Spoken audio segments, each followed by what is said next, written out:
I've got the chaps working on these all over the compound. Oh, those battle dresses, I'm afraid they're a bit too short. I'll have to get the chaps to make those into some sort of working man's outfits. The Great Escape wasn't just a war movie. It was a battlefield of its own, where Hollywood clashed with history, egos collided with artistic vision, and studio expectations wrestled with the grim reality of the true story it portrayed. What audiences saw on screen: the motorcycle jumps, the claustrophobic tunnel escapes, the shocking executions, barely scratches the surface of what happened when cameras weren't rolling. Actors nearly died during stunts. Directors battled studio execs over historical accuracy, and surviving POWs showed up on set to confront the filmmakers about their lived experiences. Today, we're digging into 15 weird facts about The Great Escape they never wanted you to know. And stick around for our bonus fact: the chilling real-world aftermath that the filmmakers were expressly forbidden from including. Ready to see what really happened behind the barbed wire? Let's break out. Steve McQueen wasn't the first choice for the iconic role of Hiltz. It wasn't Paul Newman. It wasn't Marlon Brando. It was actually James Coburn who was originally considered for the motorcycle-riding American. Director John Sturges had worked with Coburn on The Magnificent Seven and initially envisioned him as the rebellious POW. But McQueen, hungry for a breakout role, aggressively pursued the part, showing up at Sturges' office unannounced and refusing to leave until they discussed the character. What tipped the scales wasn't McQueen's acting prowess, but his motorcycle skills. When producers learned he was an accomplished rider who had competed professionally, they realized they could capture authentic riding sequences without insurance-busting stuntmen. McQueen didn't just want the role, he needed it, telling Sturges, "This character is me. If you don't give me this part, I'll make another movie that puts this one out of business." The famous motorcycle jump never actually happened in real life. The most iconic scene in The Great Escape, McQueen's motorcycle jump over the barbed wire fence, is a complete Hollywood fabrication. Not only did the real-life escapees not use motorcycles, but the scene almost didn't make it into the film at all. Studio executives thought it was too expensive and unnecessary for the plot. Sturges fought back, not for historical accuracy, but because he knew it would be cinematic gold. "Movies aren't about what happened," he reportedly told United Artists executives. "They're about what audiences remember happening." The jump itself became the subject of decades of debate.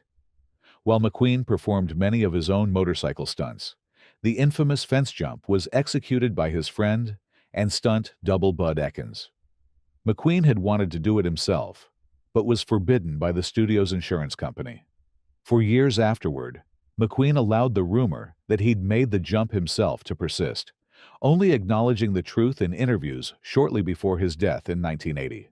Charles Bronson suffered from genuine claustrophobia due to his coal mining past. The tunnel scenes weren't just acting for Charles Bronson, they were psychological torture. As the character Danny, the Tunnel King, Bronson had to film in incredibly confined spaces that triggered real panic attacks. What audiences didn't know was that Bronson had worked in the coal mines of Pennsylvania since age 10, where he'd survived a tunnel collapse that killed several of his co-workers. Director Sturges wasn't aware of Bronson's condition until they began shooting the tunnel scenes. Crew members noticed Bronson hyperventilating between takes, his face ashen with genuine fear. Rather than recast or rewrite the role, Sturges made a brutal directorial decision. He used Bronson's real trauma to enhance the performance. "I can't do this," Bronson told him after a particularly difficult scene. "You already are," Sturges responded. "The claustrophobia you see on screen isn't movie magic. It's a man battling his deepest fears with every crawl through those wooden tunnel sets." The production built a fully functional POW camp that locals mistook for the real thing. The set designers didn't just build facades. They constructed an entire working prison camp outside Munich, Germany. The attention to detail was so precise that elderly local residents who had lived through WA twice reported the new prison camp to authorities, believing the Nazis had somehow returned. The production team interviewed former POWs and consulted original German blueprints to ensure accuracy. They installed working electricity, plumbing, and even grew the vegetable garden seen in the film. The barbed wire was real. The guard towers were built to military specifications. The mud was specially imported from a quarry that matched the soil composition of the original camp. What they created wasn't just a movie set, but a historically accurate reconstruction that triggered uncomfortable memories for many Germans working as extras. Several reportedly quit after experiencing disturbing flashbacks while in uniform. One former German soldier, hired as a consultant, walked off the set, telling Sturgis, "You've built it too well. I can't stay here." Donald Pleasance was the only cast member who had actually been a POW during WO2A. In a twist of painful irony, Donald Pleasance, who played forger Colin Blythe, had been a real-life prisoner in the German camp Stalag Luft 1. When Pleasance offered to share his experiences to enhance the film's authenticity, director Sturgis initially welcomed his input, until Pleasance began describing horrors that the studio deemed too disturbing for American audiences. Pleasance's character goes blind in the film, a condition that paralleled his real wartime experience of watching fellow prisoners lose their sight due to malnutrition. During one scene where the prisoners receive Red Cross packages, Pleasance broke down unexpectedly. It wasn't acting. The packages used as props were identical to those he had once desperately waited for as a starving prisoner. "I don't need to pretend," he told co-star James Garner between takes. "I just remember." Pleasance's haunted performance earned him critical acclaim, though he rarely discussed the film in later interviews, finding the memories it evoked too painful to revisit. A near-fatal accident during filming was kept hidden from the public. The production's commitment to realism nearly turned deadly when an accident during the tunnel construction scenes sent 3 crew members to the hospital. The wooden supports in one of the tunnel sets, built to collapse on camera for dramatic effect, gave way prematurely during a rehearsal. 2 camera operators and a lighting technician were trapped under hundreds of pounds of dirt and wooden beams for nearly 7 minutes before being extracted. One cameraman suffered a crushed vertebra and never worked in film again. United Artists executives immediately moved to suppress the story, fearing negative publicity. Insurance investigators later discovered that the construction team had used weakened wood intentionally to ensure a more dramatic collapse on camera. The production was shut down for 3 days while safety protocols were reviewed, but the scene that caused the accident remains in the final cut. Director Sturgis later admitted, "We crossed a line between creating danger and actually putting people in it. That was unforgivable." The film's most heartbreaking scene was almost cut by nervous studio executives. The execution of 50 recaptured prisoners, based on the real murder of 50 Allied officers by the Gestapo, sparked heated debates between the filmmakers and United Artists. Studio executives argued that showing the systematic murder of prisoners violated the unspoken Hollywood rule that war films should focus on heroism, not war crimes. Sturgis refused to compromise, threatening to quit if the scene was removed. "This isn't just a movie," he told studio head Arthur Krim. "This is a memorial to those men. Cutting their deaths is erasing them twice." The compromise that was reached is what appears in the final film. The executions happen just off-screen, with only the sounds of gunfire indicating what's occurring. What few people know is that Sturgis actually shot explicit execution scenes, with actors falling into prepared graves. This footage existed until the mid-1970s, when it was reportedly destroyed during a studio archive purge. James Garner later claimed it was the most disturbing footage I've ever seen in my life. Steve McQueen's infamous Cooler King ball-throwing scenes were a result of real-life tension on set. The scenes of McQueen's character bouncing a baseball against the cooler walls weren't originally in the script. They were added after McQueen had a heated argument with director John Sturgis about his character's screen time. Feeling his role wasn't substantial enough compared to the ensemble cast, McQueen refused to report to set for 3 days. When he finally returned, he was still seething with resentment and remained uncooperative. Sturgis, instead of punishing the difficult actor, handed him a baseball and said, "Show me what it feels like to be stuck in this production." McQueen improvised the entire sequence, channeling his genuine frustration into what became one of cinema's most iconic portrayals of controlled isolation. The bouncing rhythm, which McQueen worked out himself, was specifically designed to be annoying to both the German guards in the film and to the director behind the camera. The baseball itself sold at auction in 2018 for $22,500. The film's most accurate tunnel sequence caused genuine panic attacks among the crew. The claustrophobic tunnel scenes weren't just difficult for Charles Bronson. They created a crisis for the entire production. To film the authentic-looking escape sequences, cinematographer Daniel Fapp designed a specialized periscope camera that could move through the narrow tunnel sets. The problem? Someone had to operate it from inside. 4 camera operators quit the production after experiencing panic attacks in the confined space. The tunnels were only 24 inches wide, actually wider than the real tunnels had been.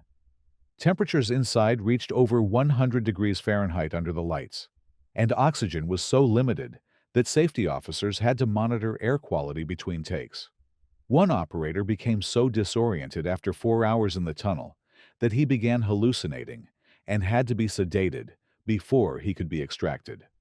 Director Sturgis, determined to get the shots, eventually offered double pay to anyone willing to operate the camera in the tunnels. The footage they captured remains some of the most anxiety-inducing confinement scenes in film history.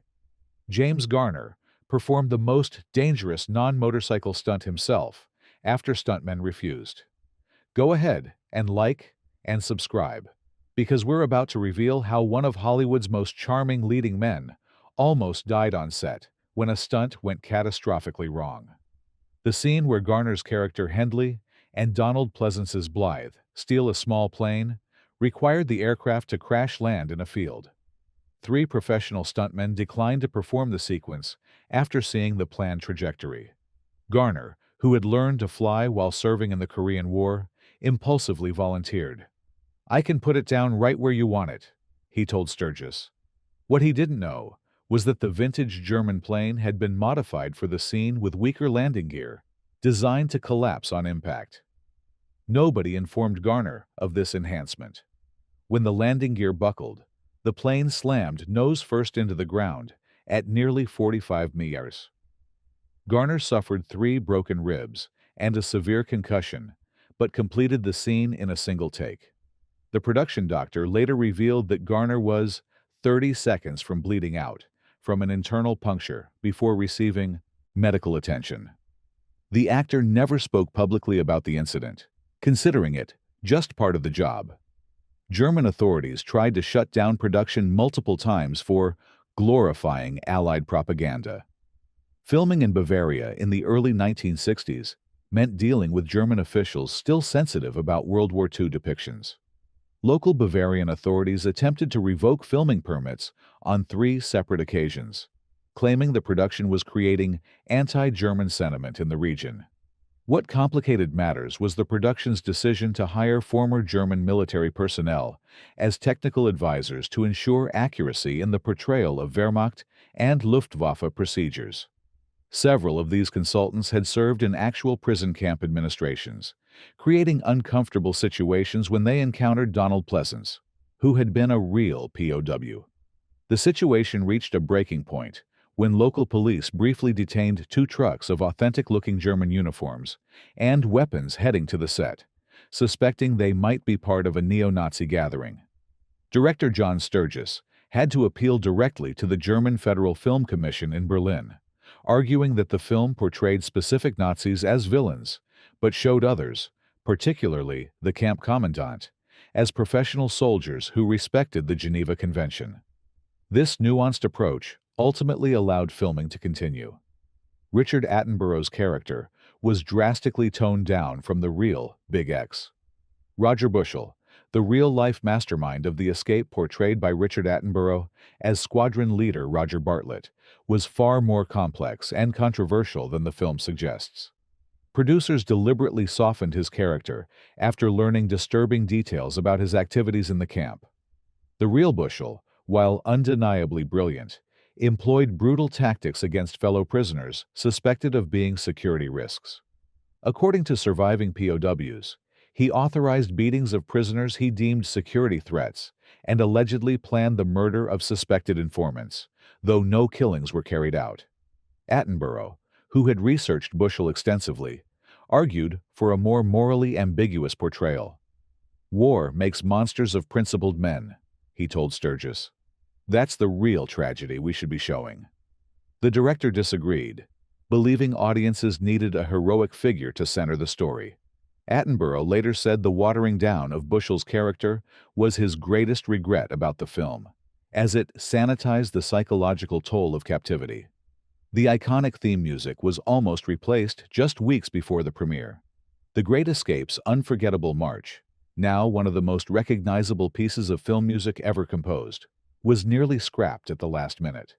Composer Elmer Bernstein had created the jaunty, optimistic theme to represent the irrepressible spirit of the prisoners, but studio executives found it inappropriately cheerful for a war film where dozens of characters die. United Artists demanded a more somber, traditional war score.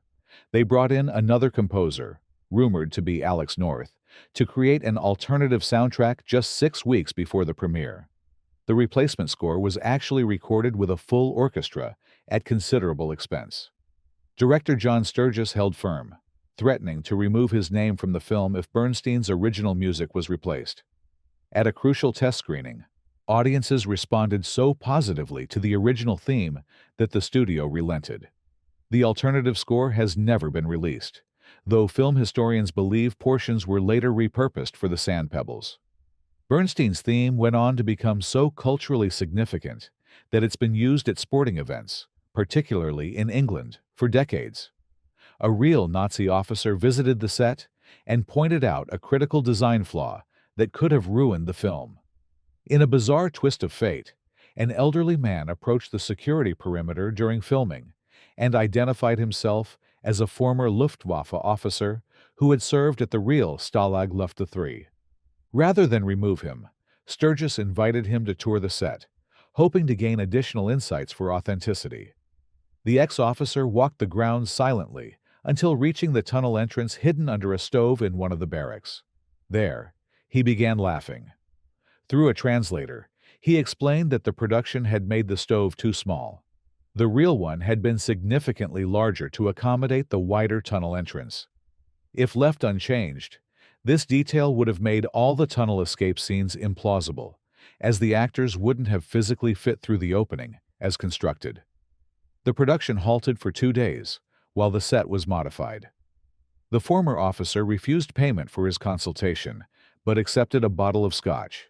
His name was never recorded in production notes, with Sturgis simply referring to him as our unexpected technical advisor in later interviews.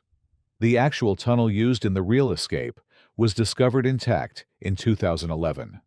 One of the film's historical inaccuracies was portraying Tom as the successful tunnel, when in reality, it was Harry that the prisoners used for the actual escape. This change was made because Harry didn't translate well for international audiences, who might confuse the tunnel name with a character. In an extraordinary archaeological discovery, the real tunnel Harry was located in 2011 by a team of British and Polish excavators working at the site of Stalag Luft III. Using ground-penetrating radar and original camp documents, they located the tunnel entrance and found it remarkably preserved, with portions of the wooden support still intact. What astonished researchers was how accurately the film had portrayed the engineering despite having no access to the real tunnels. The dimensions, shoring techniques, and even the lamp system powered by stolen batteries were nearly identical to what production designers had created, based solely on survivors' descriptions. An original spoon used for digging and a fragment of a prisoner's uniform were recovered and are now displayed in the Imperial War Museum in London. The darkest reality behind The Great Escape never made it to screen. When production began in 1962, Several of the German officers responsible for carrying out the execution of the 50 recaptured prisoners were not only still alive, but had reintegrated into German society. 3 of them, living under assumed names, learned of the production and made anonymous contact with United Artists through intermediaries. Their message was simple but chilling. Portray the executions as wartime necessities rather than war crimes, or face potential legal action for defamation. The studio, recognizing the impossible ethical position this created, brought the matter to director Sturgis and screenwriter James Clavell. Clavell, a former POW himself, who had survived Japanese camps, was incensed. "They're trying to rewrite history again," he reportedly told Sturgis. The production proceeded with the execution scene as planned, portraying it unambiguously as murder. Several months after the film's release, German authorities, partly motivated by the film's depiction, reopened investigations into the executions. By 1968, 14 surviving participants in the killings had been identified and prosecuted for war crimes, a legal consequence directly triggered by a Hollywood film. The Great Escape wasn't just a thrilling prison break movie. It was a historical reckoning that changed how we remember World War II, transformed Steve McQueen from actor to icon, and even brought some measure of delayed justice to the real heroes it portrayed. If you found these revelations about The Great Escape surprising, hit subscribe for more hidden Hollywood histories. Because the greatest stories aren't always the ones that made it to the screen. They're the ones that happened when the cameras stopped rolling.